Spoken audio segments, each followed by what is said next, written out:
मित्रों,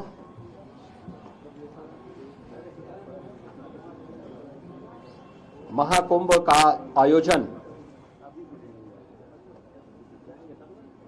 जिसके लिए हमारा प्रयागराज जाना जाता है, उसी भव्यता और दिव्यता के साथ यहाँ पर आयोजित हो रहा है। आदरणीय प्रधानमंत्री जी ने जो विजन दिया है महाकुंभ के लिए,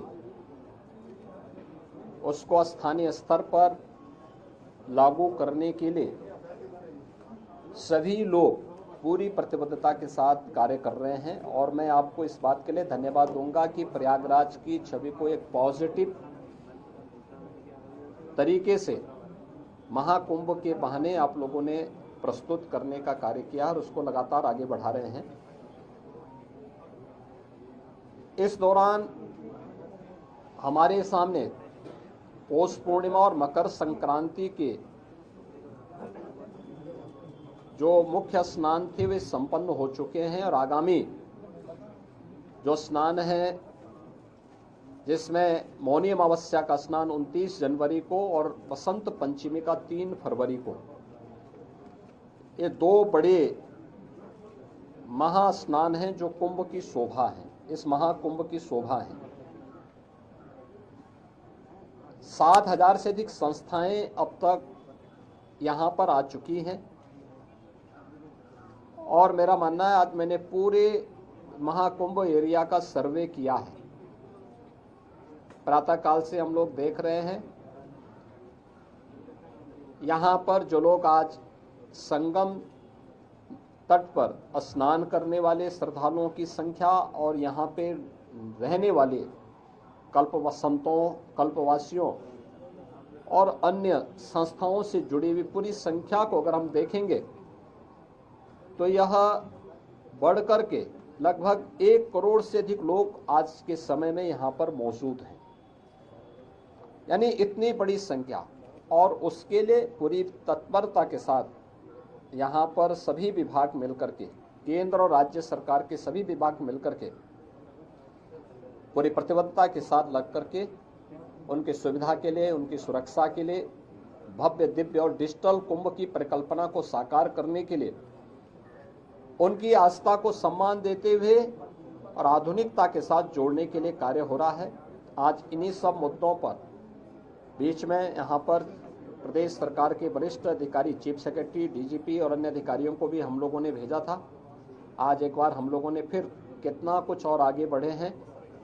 29 और 3 फरवरी के महास्नान के आयोजन को ध्यान में रख करके पूरी व्यवस्था का हम लोगों ने अवलोकन किया है और मुझे पूरा विश्वास है कि भगवान प्रयागराज और माँ गंगा की कृपा से हम लोग यहाँ पर इन दोनों स्नानों को भी सकुशल संपन्न करने में सफल होंगे।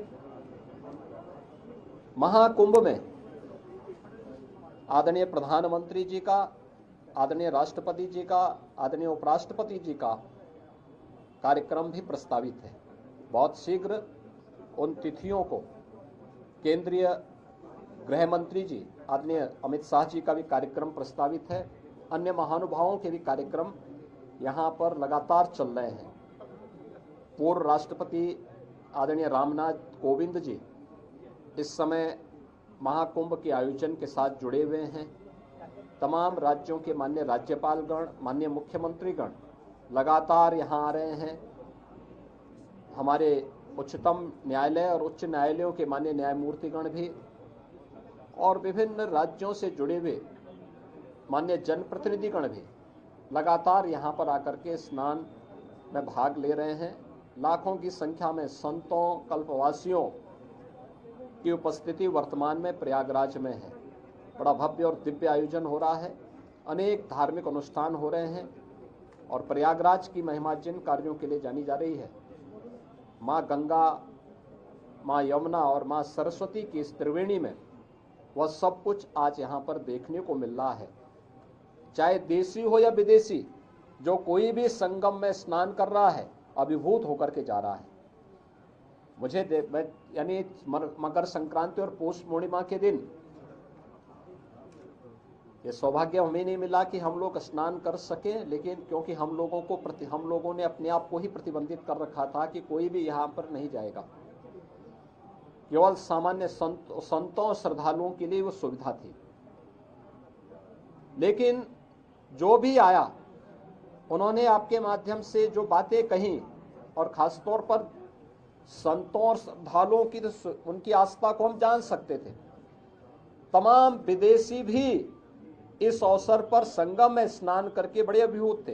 कल मेरे पास यूरोप से जुड़े हुए कुछ श्रद्धालु आए थे, कुछ लोग आए थे, कुछ पर्यटक आए थे, और प्रयागराज की महिमा का गान किस भाव के साथ कर रहे थे। आज आपने कुछ चैनल में उसको देखा भी होगा, किस प्रकार, क्या श्रद्धा का भाव था। देखिए, वे हिंदी नहीं जानते, संस्कृत नहीं जानते, लेकिन हिंदी की चौपाई को, हिंदी की यानी संस्कृत की मंत्रों को, अवधि की चौपाइयों को, और सनातन धर्म से जुड़े हुए स्त्रोत और मंत्रों को किस लय के साथ सस्वर वे लोग गा रहे थे, और माँ गंगा और यहाँ के धामों के बारे में कितनी श्रद्धा का भाव उनके अंदर देखने को मिलना था।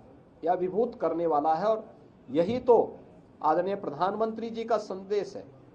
महाकुंभ का एक ही संदेश, एकता से ही अखंड रहेगा यह देश, और यही एकता और अखंडता का संदेश महाकुंभ का संदेश है। उसी संदेश के साथ, इस बड़े आयोजन के साथ हम सब जुड़ रहे हैं। धन्यवाद। गंगा मैया के